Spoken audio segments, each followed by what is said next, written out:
स्वागत है जीवित परमेश्वर की जीवित हजूरी में। बैठ जाओ अपने शरीर में। हालेलुया। अपनी बाइबल को उठाओ, बोलो मैं वचन से प्यार करता हूँ। वचन से प्यार करती हूँ। ये मेरे शुद्ध रहने का आधार है। अंगीकार करो, अपनी बाइबल को उठाओ।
यीशु मसीह के नाम में हम मांगते हैं।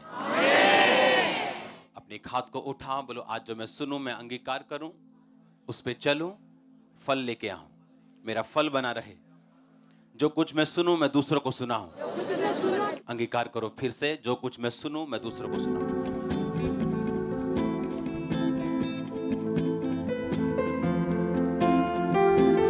प्रभु यीशु मसीह के नाम में हम मांगते हैं। स्वागत है यीशु मसीह की प्रेजेंस में। आप सेम वापस नहीं जा रहे। हालेलुया। अपने पड़ोसी को बोलो वचन को पकड़, क्योंकि वचन को बिना पकड़े तू वचन को पूरा होते हुए नहीं देख सकता। हालेलुया। आप जानते हैं बाइबल में जितने भी वर्ड्स लिखे वो कभी भी अपने आप पूरे नहीं होते। इसीलिए जब आप सूची पढ़ते हैं गिफ्ट्स की, होली स्पिरिट के वरदानों की, जब आप सूची पढ़ते हैं, उसकी जब ध्यान से पढ़ते हैं, उसमें लिखा वर्किंग आउट ऑफ मिरेकल्स, यानी जितने मिरेकल्स होंगे उनके लिए तुम्हें वर्कआउट करना पड़ेगा। कैसे? अगर एलीशा ने उस विधवा को बोला कि जब उसने कहा कि मेरे घर में कुछ नहीं है और मेरा पति कर्जे में था, अब वो मर गया, अब मेरे बच्चों को लेने के लिए आए, उन्हें सर्वेंट बनाने के लिए, नौकर बनाने के लिए, तो उसने कहा था तेरे पास क्या है? उसने कहा था थोड़ा सा तेल। उसने कहा जाके सारे अपने पड़ोसियों के खाली बर्तन मांग ला और बर्तन थोड़े मत लाना, और जब वो बर्तन तेरे पास आ जाएं उस थोड़े तेल को उंडेलना और वो सारा बर्तन भर जाएंगे और उसको बेच के तू अपना कर्जा उतारना। हालेलुया। ऐसा नहीं हुआ कि आसमान से नोट बरसे, डॉलर बरसे, रुपए बरसे और उसने अपना कर्जा उतार दिया। उसने अपने मिरेकल के लिए वर्क किया। वर्क कौन सा? हमारे अपनी ताकत से नहीं, अपनी बुद्धि से नहीं, अपने दिमाग से नहीं। जो कुछ परमेश्वर के दास ने कहा था, जो वर्ड आया था प्रभु से, उस पे एग्जैक्ट चल के उसने अपने कर्जे से बाहर आने में, अपने बच्चों की सहायता की, उनको नौकर बनने से रोकने में। आप समझ रहे मेरी बात को? आप में और आपकी ग्रेटनेस में बस इसी चीज का फर्क है। अगर आपने वर्ड को ग्रैब कर लिया, अगर आपने उस वचन को पकड़ लिया, आपको समझ आ गई रेवलेशन के साथ, जिस तरह मुझे समझ आई थी जब मेरी हीलिंग नहीं हो रही थी, मेरी डिलीवरेंस नहीं हो रही थी, मैं दुखी था, ज्यादा डिप्रेशन में था, सुसाइड करने तक पहुंच गया था मसीह में आने के बावजूद भी, और वचन मुझे मिला था, हे मेरे प्रिय भाइयों, हियाव बांधो और दृढ़ रहो, क्योंकि तुम जानते हो मसीह में किया गया मेहनत व्यर्थ नहीं है। 1 कुरिन्थियों 15 उसकी 58 आयत। और जब ये वचन मैंने पढ़ा, ये वर्ड पढ़ा, तो मुझे लगा कि परमेश्वर ने मुझसे बात की कि मैं हीलिंग तो चाहता हूं, डिलीवरेंस तो चाहता हूं, बेटर चाहता हूं अपनी लाइफ को, लेकिन मेरी मेहनत कम है। 20 मिनट की प्रेयर है, 40 मिनट की प्रेयर है, और होली स्पिरिट मुझे कह रहा है कि मैं अपनी मेहनत को बढ़ाऊं। अगर मैं मेहनत करूंगा, अगर मैं प्रेयर में बढ़ूंगा, फास्टिंग में बढ़ूंगा, तो परमेश्वर कहता है कि मुझ में किया गया परिश्रम कभी भी व्यर्थ नहीं। हीलिंग तो हुई, लेकिन उस परिश्रम के कारण आज आप यहां पर भी बैठे हो। हाँ, तो इसका मतलब परमेश्वर के पास हमारे लिए बड़ी योजना है। और उस योजना को हम इनकार कर सकते हैं, उस योजना को पकड़ने में नाकामयाब हो सकते हैं अगर हम इमीडिएट सिचुएशन देखेंगे कि हमारी आंखों के सामने अब क्या चल रहा है, कौन सा दुख है, कौन सी प्रॉब्लम है, और उसी के हिसाब से अपनी लाइफ को हम अरेंज करना अगर शुरू कर देंगे तो हम कभी भी परमेश्वर के परफेक्ट प्लानिंग को, उसकी महान योजना को जो आपके लिए है, उसकी आप कभी भी उसको पकड़ नहीं पाओगे। हम वचन पढ़ेंगे दूसरा राजा उसका 2:1-18। जब यहोवा एलिया को बवंडर के द्वारा स्वर्ग में उठा लेने को था, तब एलिया और अलीशा दोनों संग संग गिलगाल से चले। एलिया ने अलीशा से कहा, यहोवा मुझे बेतेल तक भेजता है, तो यहीं ठहरा रहे। अलीशा ने कहा, यहोवा और तेरे जीवन की शपथ, मैं तुझे नहीं छोड़ने का। इसलिए वह बेतेल को चले गए और यह सिलसिला ऐसे ही आगे रहा।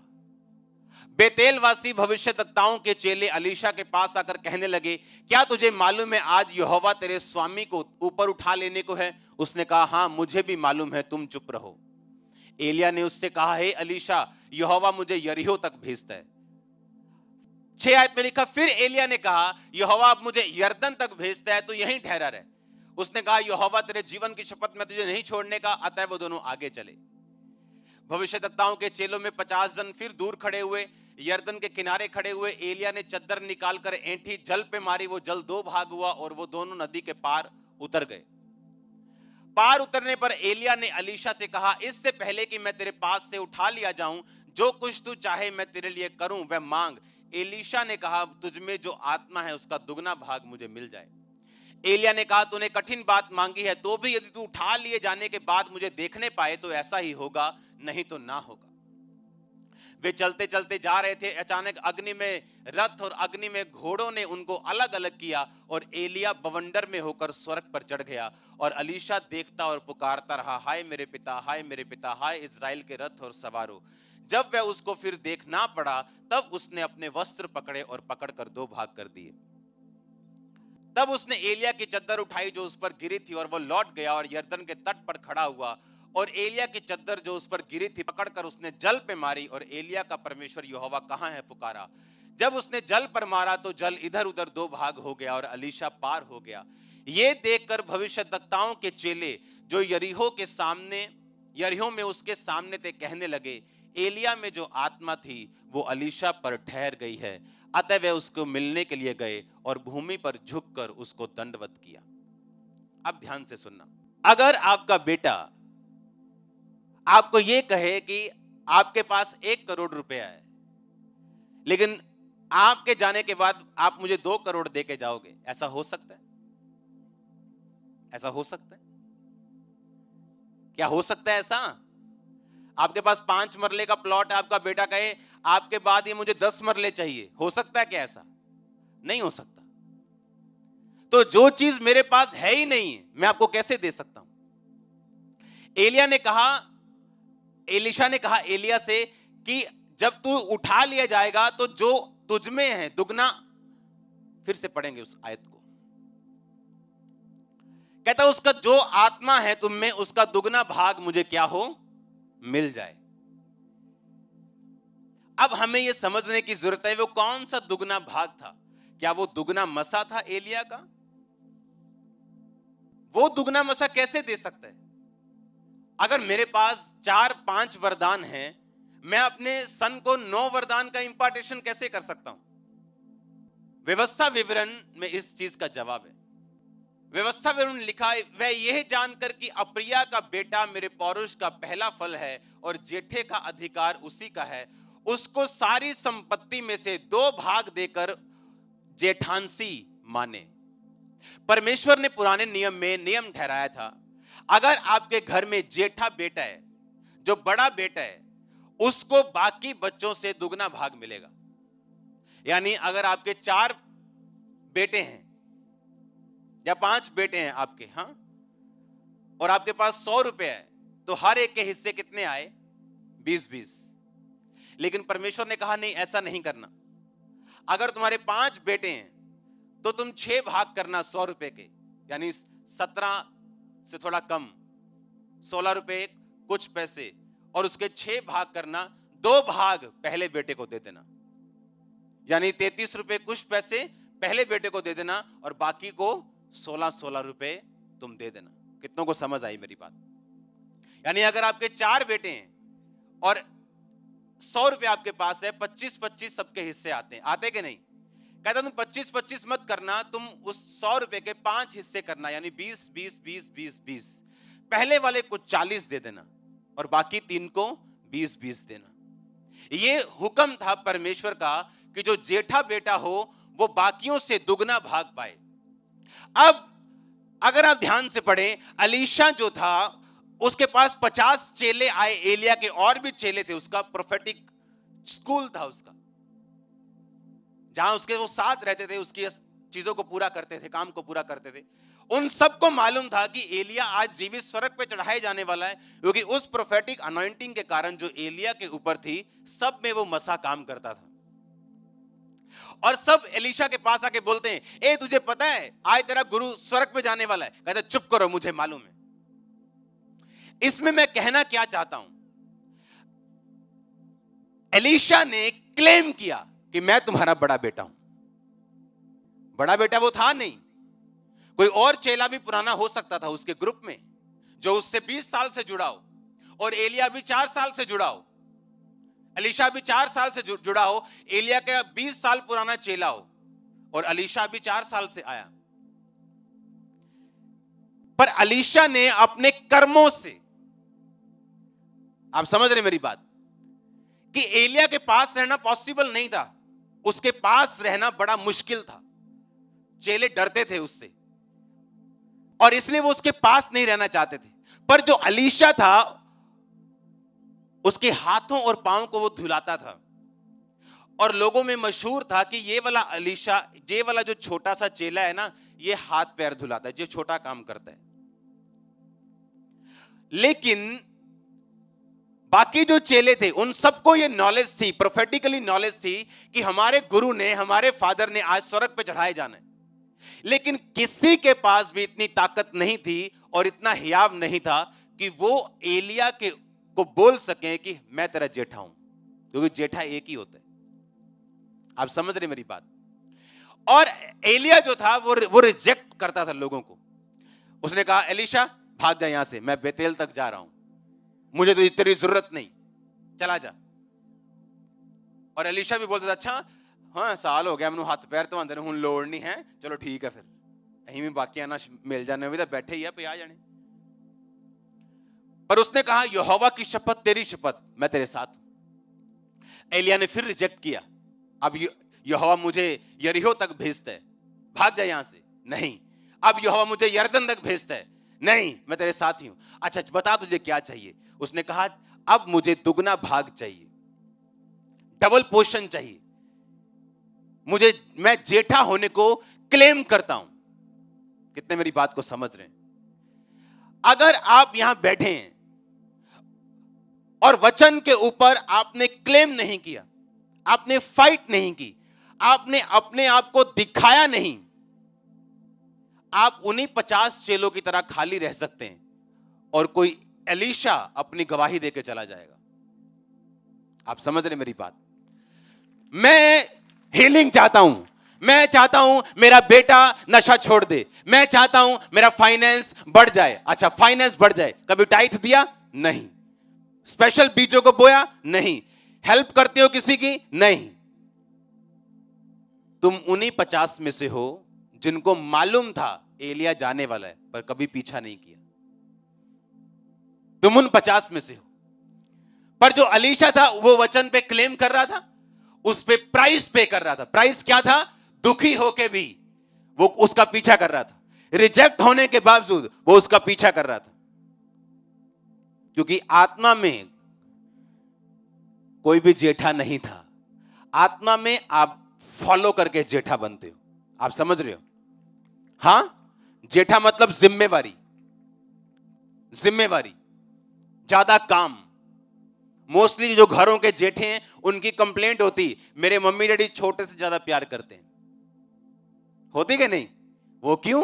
क्योंकि जेठा एक जिम्मेवारी वाला पद है जो खुदा ने उनको दिया होता है, और जेठे को पावर भी ज्यादा थी, प्रॉपर्टी भी ज्यादा थी, और जेठे के ऊपर काम भी ज्यादा थे। अगर मैं ये चाहता हूं कि मैं खुदा की निगाह में जेठा बनूं, जिम्मेवार बनूं, तो मुझे वो काम भी ज्यादा देगा, लेकिन ब्लेसिंग भी डबल देगा। अगर मैं ये चाहता हूं कि परमेश्वर मेरा हीलिंग कर दे, वो खुदावंद मुझे ये गवाही दे दे, परमेश्वर मेरे को ये टेस्टिमनी दे दे, वो अपने आप नहीं आएगी। आपको वचन के ऊपर क्या करना पड़ेगा। जब एलिया ने एलीशा को रिजेक्ट किया और बोला अब यहां से तेरे मेरे रास्ते अलग हैं, चला जा, तो एलीशा ने याद किया कि एलिया ने मेरे ऊपर चद्दर डाली थी और मुझे मेरे बिजनेस से बुला लिया था सेवा में। मेरे परमेश्वर का प्लान चेंज नहीं हुआ, मैं तेरे साथ हूं। आमीन। उसका प्लान थोड़ी चेंज हुआ, तू गुस्सा कर रहा है, लेकिन मैं छोड़ने वाला नहीं हूं। जब भी आपकी हीलिंग हो, डिलीवरेंस होनी हो, आपको परमेश्वर ने बरकत देनी हो, वो कभी भी आराम से नहीं आएगी। आपको उसके लिए एक फाइट करनी पड़ेगी। आप समझ रहे हो? फाइट करनी, आपको दिखाना पड़ेगा जो आप मांग रहे हो उसके लिए आप जेन्युइनली आप डिजायर है आपके अंदर। आप समझ रहे कि नहीं कि जो मैं मांग रहा हूं, जो हीलिंग, जो डिलीवरेंस, जो बरकत, जो फाइनेंशियली पोजीशन में मांग रहा हूं, उसके लिए मैं जेन्युइनली रेडी हूं। वो रिजेक्शन में भी खड़े रहना, वो प्रॉब्लम में, स्ट्रेस में भी खड़े रहना, क्योंकि मैं उन चीजों से निकला हूं और मुझे मालूम है इसके बिना कोई भी सेवा में खड़ा नहीं हो सकता। जब आप जेन्युइनली अपने नेगेटिव सर्कमस्टेंसेस में भी आप खड़े रहते हो और अपना फेथ दिखाते हैं, आप तैयार हो, फिर आपकी फ्लाइट कोई रोक नहीं सकता। मैंने कहा आपकी फ्लाइट कोई रोक नहीं सकता।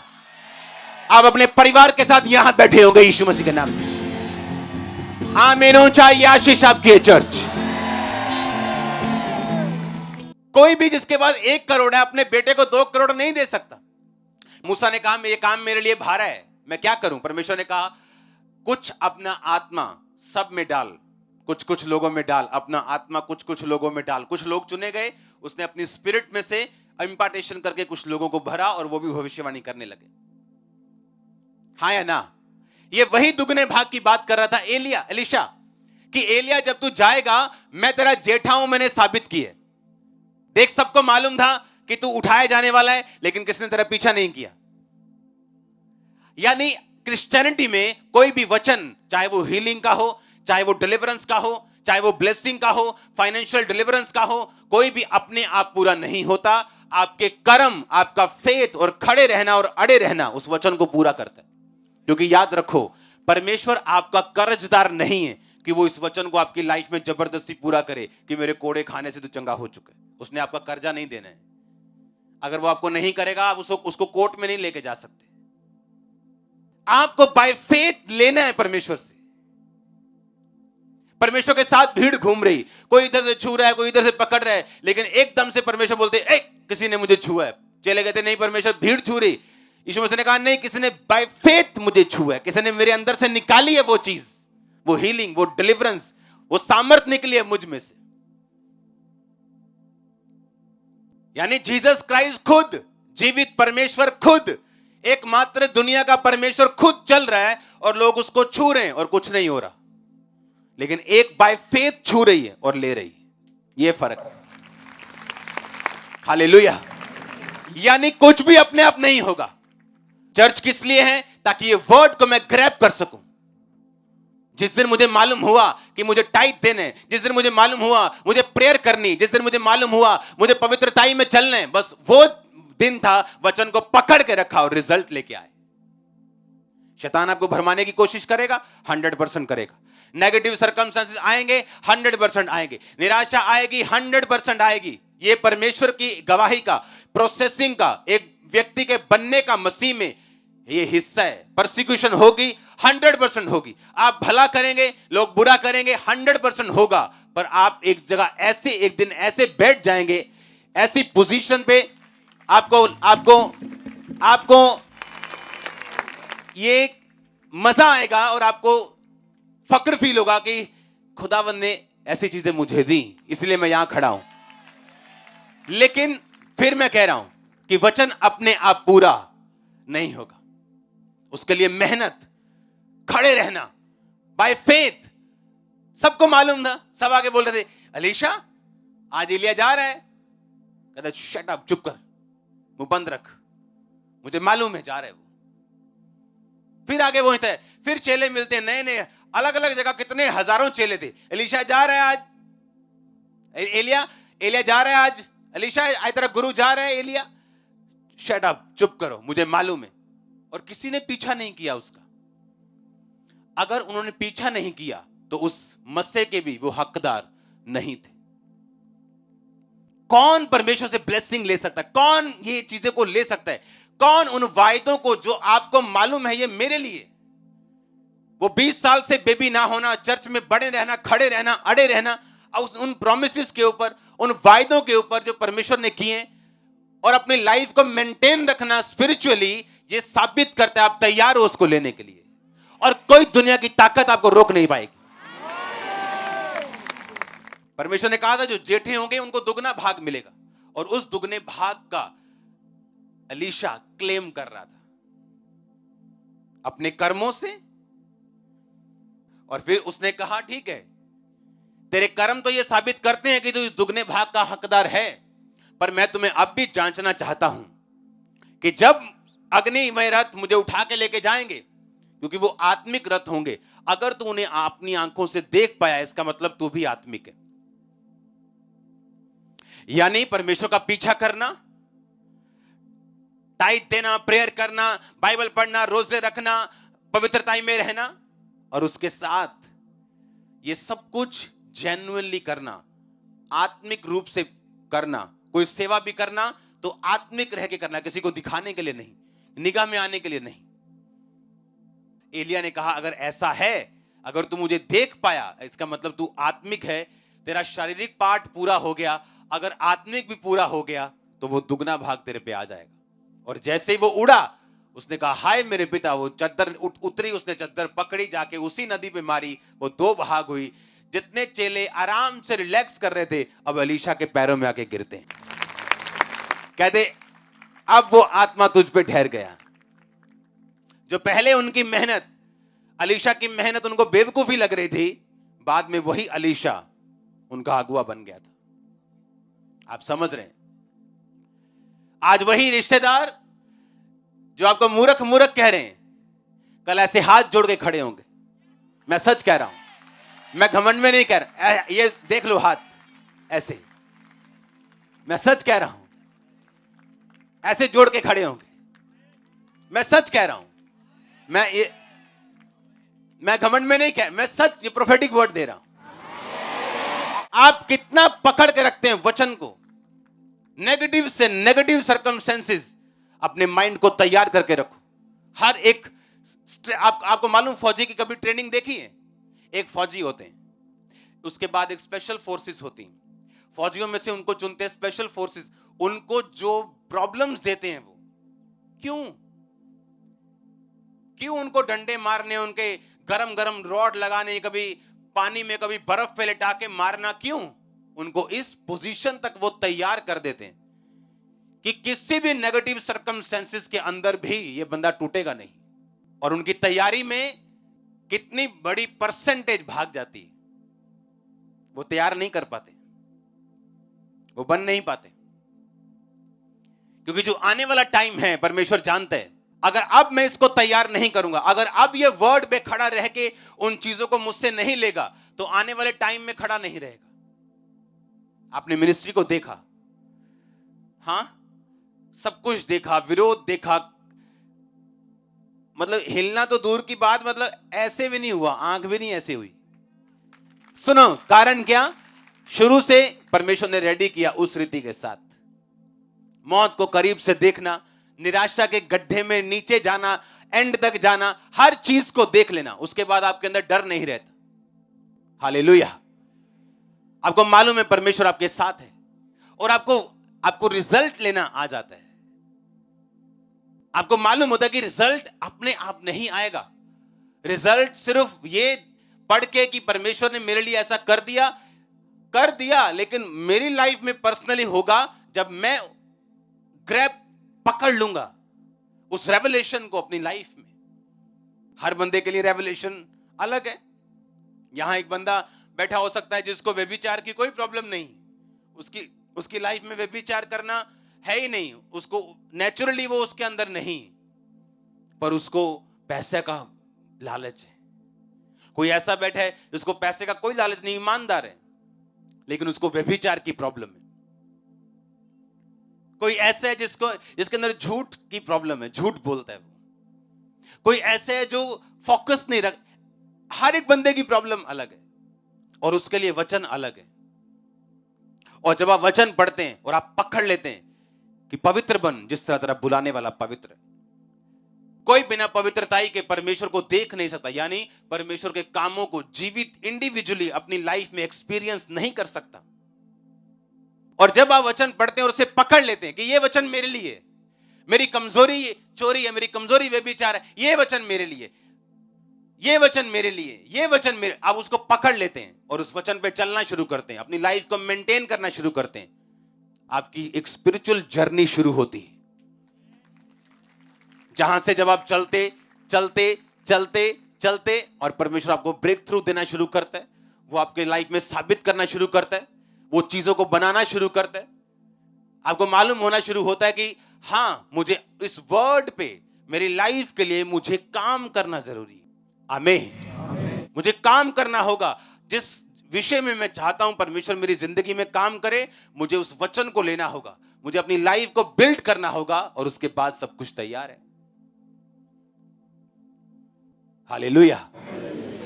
अभी में कितने परसेंटेज हो गए यहां पे लोगों की जो 2.5 घंटे से भी कम प्रार्थना करते होंगे? 2.5 घंटे से भी कम, 2 घंटे 24 मिनट से कम प्रार्थना करते होंगे। अभी भी क्रिकेट मैच लग जाए तो चर्च छुट्टी हो सकती, कई लोगों की ऐसे भी हैं। कोई बड़ा ऑर्डर आ गया तो छुट्टी हो जाएगी, टैक्सी का बड़ा गेड़ा मिल गया तो छुट्टी हो जाएगी। हमने अपनी प्रायोरिटीज को सेट नहीं किया। और चर्च में ऐसे लोग भी हैं, अगर उनके रिश्तेदार संडे मैरिज रखते हैं, वो बोलते हैं हम संडे नहीं आएंगे, ऐसे भी हैं इसी चर्च में। ये तो अब आप पे डिपेंड करता है, आप किस तरह वचन को सीरियसली लेते हो। कुछ लोगों की लाइफ में रिजल्ट लेट है क्योंकि उन्होंने पकड़ा लेट है यीशु मसीह के वचन को, आते रहे, सुनते रहे, लेकिन बिलीव करने में टाइम लगाया है उन्होंने। बैप्टिज्म लेने में लोग 2-2 साल लगा देते हैं। और जब मैं 16 अगस्त 2004 को जब परमेश्वर के पास गया, और मेरे ख्याल से 15, 20, 25 दिन में मुझे मालूम हो गया था कि बपतिस्मा नाम का भी कुछ होता है, तो उसी दिन से हमने बोलना शुरू कर दिया, हमको बैप्टिज्म कब देना है, हमको बैप्टिज्म कब, 1 महीने के अंदर बपतिस्मा कब होगा, बपतिस्मा कब होगा। और तब ऐसा होता नहीं था कि हर संडे आप बपतिस्मा ले सकते हो। महीनों 2 महीनों बाद बपतिस्मे होते थे, जब लोग इकट्ठे होते थे। अब 25-50 इकट्ठे हो गए, अब बपतिस्मा होगा। और तब सिर्फ 1.5 महीने में बपतिस्मा लिया, नशों को त्यागा, सब कुछ छोड़ दिया। आपको पकड़ना होता है स्पिरिचुअल जर्नी में, आपको तेज भागना, अगर आप तेज रिजल्ट लेके आना चाहते हो। आपको मालूम है कि वो सामने मुझे जाना है, अगर मैं चलूंगा इस स्पीड से तो पहुंचूंगा लेट, लेकिन अगर मैं भागूंगा, चलूंगा तेज, तो पहुंच जाऊंगा। स्पिरिचुअल लाइफ सेम है। कितनी जल्दी आप प्रभु को पकड़ते हैं, वचन का कितनी जल्दी आप इस्तेमाल करते हैं, विश्वास करते हैं, उस पर खड़े रहते हैं। हालेलुया। जिस दिन आप प्रभु को जीवन देते हैं, बैप्टिज्म लेते हैं। बैप्टिज्म मतलब पानी में डुबकी, डुबकी का मतलब कब्र में जाना, मर जाना। बाहर आने का मतलब यीशु मसीह की तरह जी उठना, यानी वो पुराना मर गया, अब नया जी उठा। अगर अब नया जी उठा तो ये परमेश्वर का होगा, उसके काम करने के लिए होगा। मेरी जिम्मेवारी परमेश्वर उठाएगा, मैं खुदावंद का क्रूस उठाऊंगा। ऐसा ही है, तुम मेरा बोझ उठाओ, मैं तुम्हारा उठाऊंगा। यीशु मसीह ने कहा तुम्हारा बोझ भारी है, तुम अकेले नहीं उठा सकते, लेकिन मेरा बोझ हल्का है। परमेश्वर का काम पर उसने कहा हल्का है, तुम्हारा बोझ भारी है। और जब हम परमेश्वर का बोझ उठाना शुरू करते हैं, आपकी लाइफ में प्रैक्टिकली मालूम होता है आपने प्रभु का बोझ उठाया कि नहीं उठाया। जहां आप काम करते हैं, क्या लोगों को मालूम है आप क्रिश्चियन हैं? जहां आप जॉब करते हैं, क्या लोगों को मालूम है आप मसीही हैं? क्या आपने उनको गवाही दी? कभी चर्च के बारे में बात की? कभी परमेश्वर के बारे में बात की? ये प्रैक्टिकल चीजें आपको बताती हैं कि आप क्रिश्चियन हैं। और आप इन्वॉल्व हैं और आप तैयार हैं, आपको फेथ है, क्योंकि जितना आपके अंदर फेथ होगा उतनी आप टेस्टिमनी दोगे, जितना आपके अंदर विश्वास होगा उतने पावरफुल तरीके से आप परमेश्वर को लोगों को बताओगे। अगर मुझ में विश्वास की कमी हुई तो मैं गरज गरज के आपको नहीं बता सकता यीशु मसीह परमेश्वर है। मैंने देखा है तो मैं आपको बोल रहा हूं, एक्सपीरियंस किया तो आपको बोल रहा हूं। आप समझ रहे कि नहीं? उसी तरह से आप नहीं बता सकते, क्योंकि आप जब परमेश्वर में आते हैं, ये इम्पॉसिबल है कि अगर आपने बैप्टिज्म लिया हो, आप खुदावंद में पूरे हो, आप चल रहे हो और आपके काम पे ना पता हो आप क्रिश्चियन हैं, आपके ऑफिस में ना पता हो आप क्रिश्चियन हैं, आपके रिश्तेदारों को ना पता हो आप क्रिश्चियन हैं। बस वही टाइम है जब हम विश्वास करने में बैप्टिज्म लेने 2 साल लगा रहे हैं, 3 साल लगा रहे हैं, 6 महीने लगा रहे हैं। 6 महीने भी बहुत ज्यादा है, बहुत ज्यादा है। अगर आपको फेथ है, 1 हफ्ते में आपको बैप्टिज्म लेना चाहिए, 1 वीक। और क्या सोचने, क्या देखने, अगर ज्यादा ही अविश्वासी हो तो 15 दिन। और क्या, मेरे को मालूम था 2 अक्टूबर को मेरा बैप्टिज्म है और हमने प्लान बना लिया 1 अक्टूबर को फुल नशा करेंगे, सारे कापे काट देने, आप बाद च बपतिस्मा ले लेना। और परमेश्वर को मालूम था, उसने 1 दिन पहले ही बुला लिया, कल क्या करना है, हमने प्लान बनाया हुआ, हुने वादा करो, हुने छड्डे नशे, तभी छोड़ दिए। ऐसे खींचता है परमेश्वर लोगों को, आमीन। और आप जब छोड़ते हैं चीजों को, परमेश्वर आपको देता है, आमीन।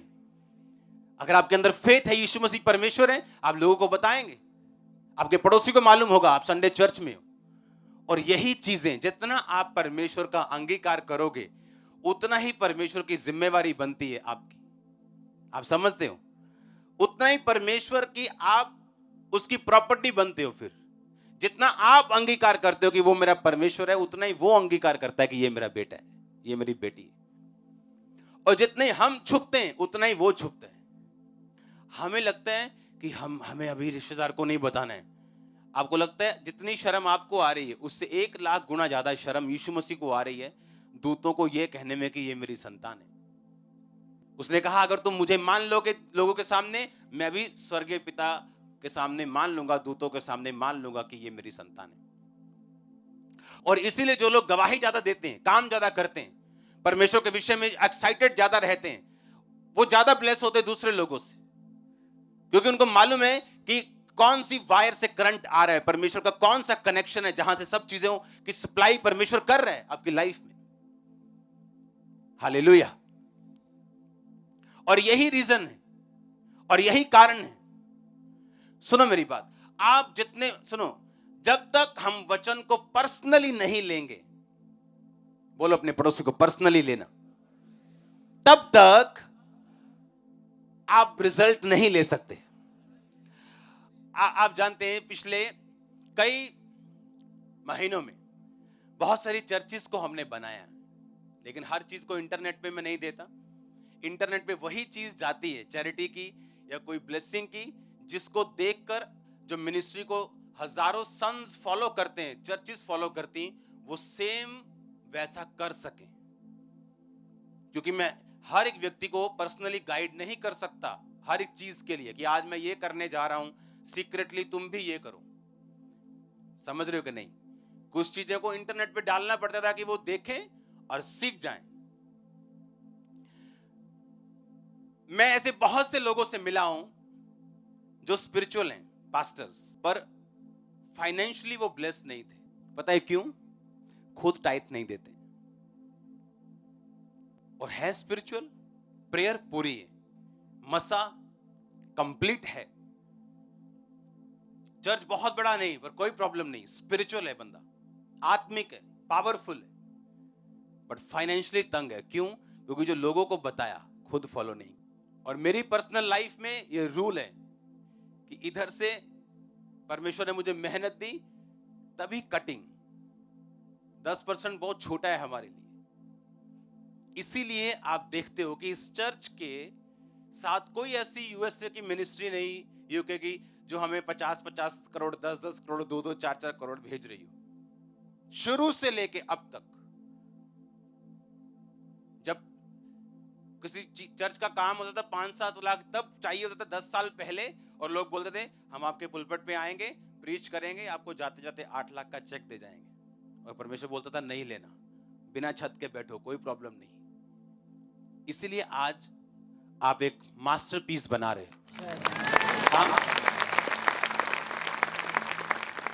आप समझ रहे मेरी बात? आत्मिक व्यक्ति भी फाइनेंशियली स्ट्रगल कर सकता है, क्योंकि वो उस वचन को उसने क्या पकड़ा नहीं है, उसने कैच नहीं किया। आप गरीब हो, आप अमीर हो, सबके लिए सेम रूल है। सबके लिए पवित्रताई का स्टैंडर्ड वही है, सबके लिए बोने का स्टैंडर्ड वही है, माप वही है, सब कुछ वही है, एक फॉलो कर रहे हैं। पिछले दिनों में, पिछले महीनों में कुछ टेस्टिमनीज को हम दे नहीं पाते टाइम की वजह से। आपने टेस्टिमनीज सुनी होंगी बहुत सी, कि यूपी के लोग आ रहे हैं, बिहार के लोग आ रहे हैं, पंजाब में रहते हैं और बोल रहे हैं हमने अपना घर ले लिया, हमने अपना प्लाट ले लिया। हाँ, पंजाबी बंदा देखने यार यही क्यों नहीं लिया? अगर आप उनकी क्वालिटी देखो, अगर आप उनको बोल दो अच्छा आपने 1000 का बीज बोना है, जी पापा जी, सोचेंगे भी नहीं कभी कि क्या करना है इन्होंने। और पंजाबी आ मैनू लगदा जेड़ा नवा लिया ना इन्होंने। और वो लोग ब्लेस होते जा रहे हैं, ब्लेस होते जा रहे हैं, और जो सियाना कहां है जड़ा वो गोबर ते गिर रहा हो, ज्यादा सियाना है। हाँ, आप समझ रहे हैं? यानी जब आप वचन पे खड़े होते हैं, आपको चलना नहीं, क्या करना है, उसको ऐसे ग्रैब पकड़ना है टाइट। अगर आप नहीं पकड़ेंगे टाइट, वो रिजल्ट आपको नहीं देगा, क्योंकि वचन आपका कर्जदार नहीं है, परमेश्वर आपका कर्जदार नहीं है। अगर आप मसीह में आ गए तो आपका कोई एहसान नहीं है परमेश्वर के ऊपर। ये बहुत सारे लोगों में गलतफहमी कि मैं तो मानता ही नहीं सेवा नू, मैं तो ऐ भाईदा ही, प्रभु ने फड़िया मैनू। आप उनकी सेवा जाके देखो, कुछ काम नहीं होता सेवा में, कोई इफेक्टिव नहीं है मिनिस्ट्री में। और जो लोगों के अंदर प्यास थी कि खुदा मुझे यूज कर, मुझे, वो ज्यादा इफेक्टिव है, क्योंकि ये रॉन्ग टेस्टिमनीज। क्योंकि परमेश्वर आपको पकड़े, उसको क्या जरूरत है? उसने सब कुछ सिद्ध कर दिया, वो बैठा है अपनी जगह पे। उसने कहा सब कुछ क्या हुआ, इट इज फिनिश्ड। आपका सब काम खत्म कर दिया उसने। अब आपको फेथ करना है, वचन को पकड़ के रखना है टाइट। जिस विषय पे भी आप चाहते हो खुदा आपको छुए, उस जगह को पकड़ के रखो और आप चले जाओगे आगे। यानी खुदा को मानना फायदा किसका? हमारा। उसमें खड़े रहेंगे तो फायदा किसका? अंगीकार करेंगे तो फायदा किसका? क्या कभी परमेश्वर को भी फायदा हो सकता है जो स्वर्ग में बैठे हैं, जिसने ऐसे प्लैनेट्स बनाए हैं जो 99.9% हीरे के बने। अब ऐसे प्लैनेट खोजे गए हैं जो सिर्फ सोने से बने। अगर एक उस प्लैनेट को बेच दिया जाए तो $100 की इतनी ढेरियां लगेंगी धरती के ऊपर कि वो चंद्रमा तक पहुंच जाएंगी, और तब भी पैसे खत्म नहीं होंगे। ऐसा परमेश्वर आपसे क्या मांगेगा? हाँ, मेरा फायदा है, आपका फायदा है, हमें लॉन्ग लाइफ मिलेगी, हमें ब्लेसिंग मिलेगी। अगर हम चलेंगे, हम अंगीकार करेंगे, तो इसमें किसका फायदा? तुम्हारा फायदा, मेरा फायदा। हालेलुया। आप तैयार हैं वचन को पूरा करने के लिए? वचन को पकड़ने के लिए। वो तभी पकड़ेंगे अगर पढ़ेंगे तो, अगर पढ़ेंगे तो। सुनेंगे, संडे आपने सुना, ठीक है, लेकिन अपनी पर्सनल बाइबल आपके पास होनी चाहिए। हालेलुया। आपकी पर्सनल बाइबल। पर्सनल कपड़े हैं ना शादी में जाने के लिए, है कि नहीं? वो कंघी है ना पर्सनल, टेढ़े करते हो बाल, है कि नहीं? पर्सनल लिपस्टिक है कि नहीं? पर्सनल बाइबल नहीं है। पर जिसने आपको बनाना है, जिसने आपको स्टैंड करना है, खड़ा करना है, सबसे अलग करना है, वो नहीं। और अगर है तो हम पढ़ते नहीं। अगर हम पढ़ें उसे रोज, क्योंकि उसी बाइबल को पढ़ते पढ़ते कोई वचन एक दिन ऐसा आपके अंदर घर कर जाएगा जो आपकी लाइफ को बदल देगा। अपने हाथों को उठाओ, थैंक यू जीसस। हिलाओ हिलाओ हिलाओ अपने हाथों को। जितना वचन सुना उसको अंगीकार करो